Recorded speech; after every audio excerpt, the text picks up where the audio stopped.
వేగిపోయాయి. చూసారు కదా, చాలా కలర్ఫుల్గా ఉంటుంది. కూర చాలా బాగుంటుందండి.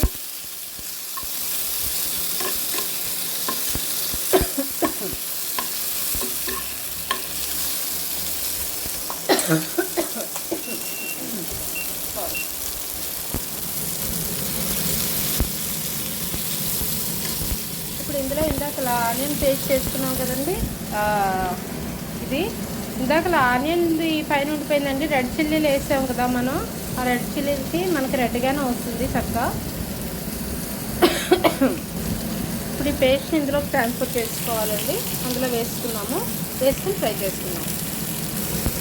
ఆనియన్ పేస్ట్ వేస్తాం కదండి, ఆనియన్ చిల్లీ పేస్ట్ ఇంకేం వేయలేదు మనము. అంటే ఒకసారి